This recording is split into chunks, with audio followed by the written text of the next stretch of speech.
अनिल जी, इस पर क्या आपका कहना है? क्या ऐसे आशंका है क्या? नहीं, देखिए मोहन जी, ऐसी कोई आशंका नहीं है। दूसरी बात ये ठीक है, जो विकास जो कह रहा है कि विकास का कहना सही है कि ये विचार है नक्सलवाद, और विचार जो है उगा बंगाल में, पनपा यहाँ। यहाँ क्यों पनपा? क्योंकि यहाँ पे उसको अनुकूल वातावरण मिला। भय, शोषण, भूख, मजबूरी, बेरोजगारी, ये सब उस समय बस्तर में था। बस्तर उस समय काला पानी कहलाता था। बस्तर में जिसकी पोस्टिंग होती थी उसको कहते थे काला पानी।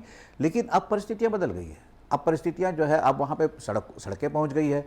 आज गांव-गांव तक सड़क पहुँच गई है, कनेक्टिविटी बढ़ गई है, प्राइमरी हेल्थ सेंटर्स पहुँच गए हैं, स्कूल पहुँच गए हैं, हेल्थ सर्विसेज अच्छी हुई है, फिर सरकारी योजनाएं हैं, युवकों को बेरोजगारी में भी फायदा मिल रहा है, लाभ भी मिल रहा है।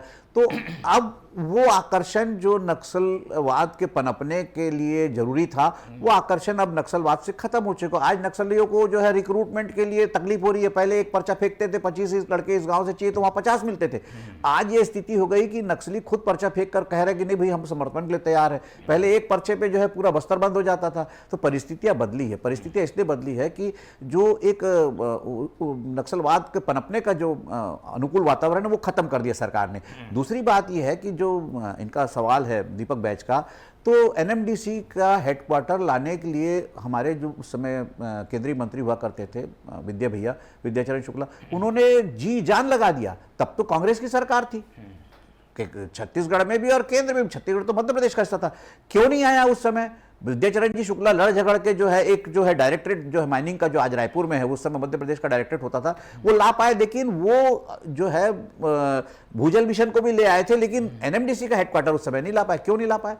उनकी एक और परियोजना थी, उनकी महत्वाकांक्षी परियोजना थी बोधघाट परियोजना, जो आज तक बंद पड़ी थी, अब जाके चालू हो रही है। अब बोधघाट परियोजना चालू होगी, आधे बस्तर की सिंचाई हो जाएगी। बोधघाट परियोजना के चालू होने के बाद बस्तर का जो विकास होगा वो मतलब अकल्पनीय है। तो सारे विकास अगर हो रहे हैं तो फिर उसके बाद तो फिर कोई बात होती नहीं है। और दूसरी बात एक जो है, जो आशंका है कि रेड कारपेट बिछाया जा रहा उद्योगों के लिए, उद्योग, तो आप क्या जो इसके पहले क्या बेलाडीला के पहाड़ खोदे नहीं गए?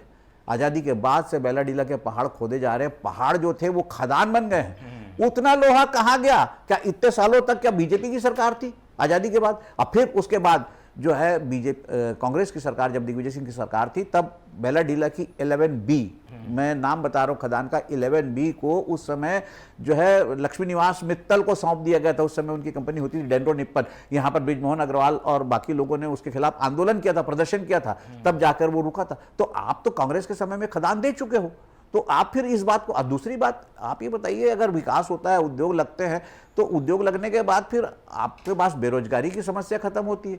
तो आप अगर बेरोजगार ही रखोगे, उद्योग ही नहीं लगाओगे, तो बस्तर का युवक करेगा क्या? तो आप एक तरफ डेवलपमेंट की बात करते हो, दूसरी बात डेवलपमेंट रोकने की भी बात करते हो, तो दोनों चीजें एक साथ नहीं हो सकती।